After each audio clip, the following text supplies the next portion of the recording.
I just got off the coaching call where with one of the founders we were reviewing his campaigns for the past months, and finally I'm happy to say that we were able to answer the question which marketing channels we should be using for his product. A couple months back he joined and had little clarity on what channels he should be going for and in which volume and how much focus he should be putting into each. And what I can tell you and assure you about is that every marketing channel can work with one efficiency or the other.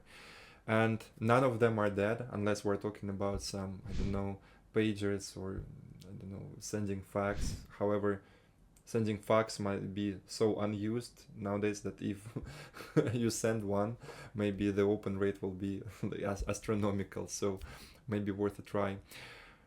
So it really depends on your target audience, and nobody can predict which channel is going to be working best for your product. Yes, I've done my predictions and done go-to-market strategies for over 100 different B2B SaaS startups, and now I have a very decent peak rate in terms of figuring out, okay, which one should be working better than the other for different niches. But it's not that anyone, including myself, can be getting 100% success rate unless you have a proper testing system in place. And what I mean is that first you want to make sure that you can be testing enough A/B variations of your copy, your channels, and your messaging so that you can compare what channel is performing better than the other. So, for example, for this one startup that I referenced, they joined and they've been doing only SEO because, well, they are technical founders, and SEO usually goes hand in hand because you can do programmatical SEO, and there it lives in a world of algorithms, which is easier for a technical mind to understand. However, the issue they faced is that SEO is not suitable for all the niches, and they faced a bottleneck because in their case there was a low search volume for a solution because most people in the market are not solution aware. So for instance, in their case with this local call centers, many people are problem aware because if you ask them, do they have such problem, they say yes. But if you ask them, have you ever Googled for a solution, they would be like, no, is it possible to even find one for it? And that's why they reached a ceiling with somewhere around 5 to like 6 demos a month. And that's when we started working. So what I told them is like, look guys, as on Google you've hit the ceiling and you're not getting, like, even because, don't get me wrong, if they were page 2 of Google it would be clear, but it's like they were holding top 3 positions for most of the search queries that they needed. And that's why I said, okay, for local cold calling centers, they are not present on LinkedIn mainly, and that's why this one type of channel would not make much sense for us to double down on.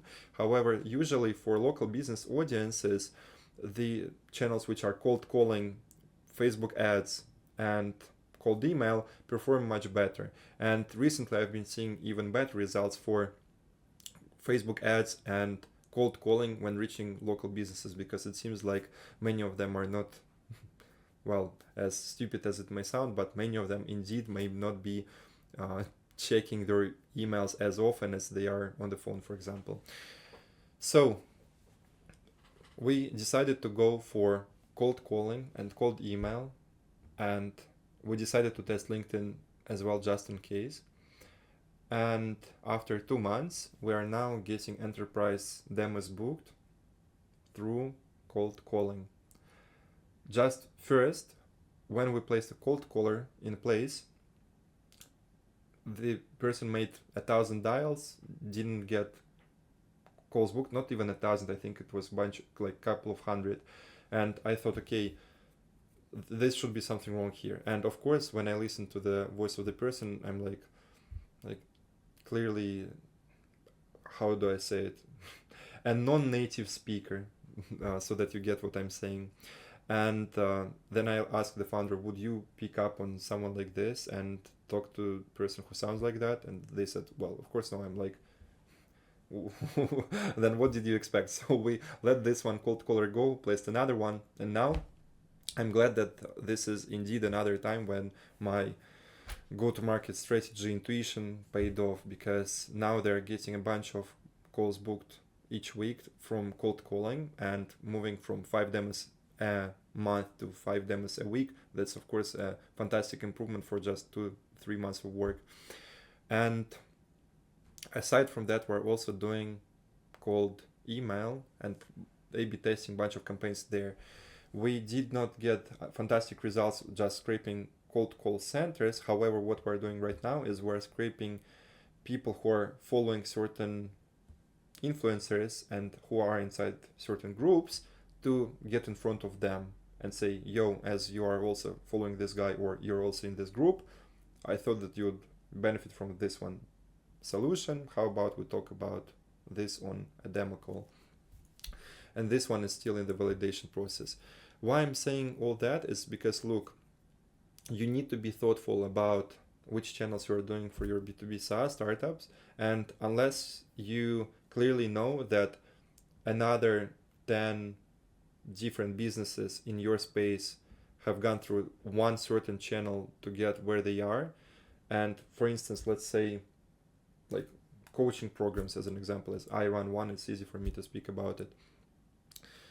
I've been doing a zillion channels, or for example, to name a few, it would be LinkedIn outbound, LinkedIn content, Twitter outbound, YouTube organic, YouTube ads, SEO, then TikTok at one point of time.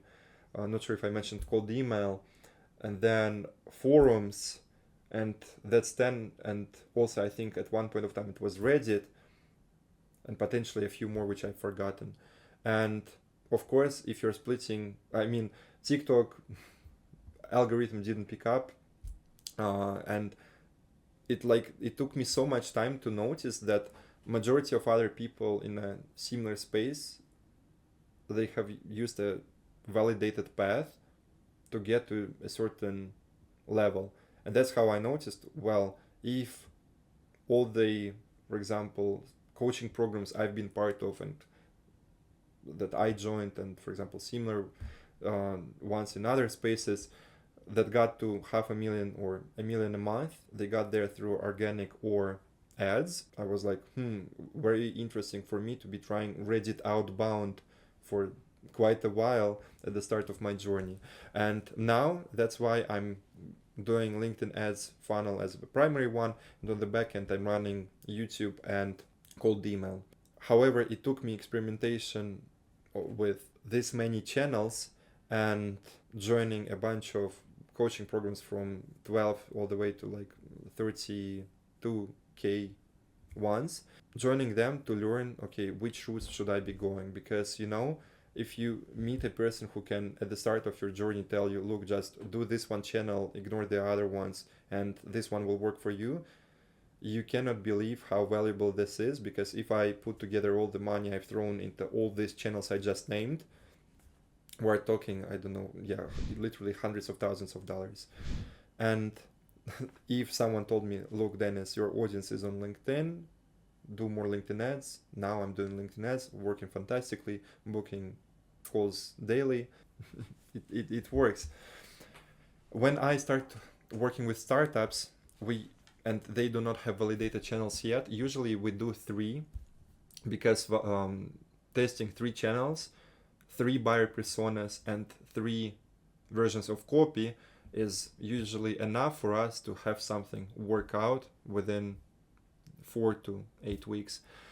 And that's why, you know, if you can diversify, that's nice. However, if I were to explain the journey about channel selection, you would do broader at the start, where you do a bunch of channels. For example, sometimes people do 5 and 6. I usually start with 3.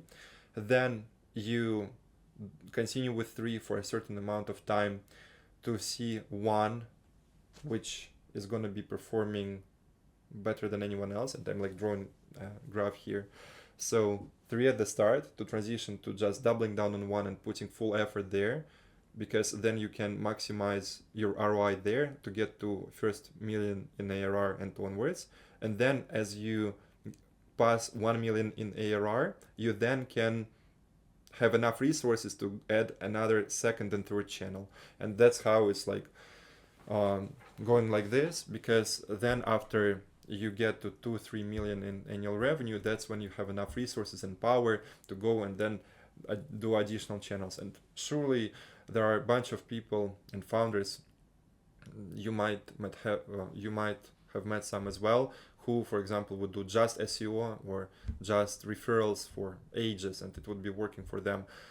I would not stick to something before you A/B test it with alternatives, and I believe that going for this 3 to 1 to 3 and onwards route is one of the safest plans regarding SaaS channel selection you can do.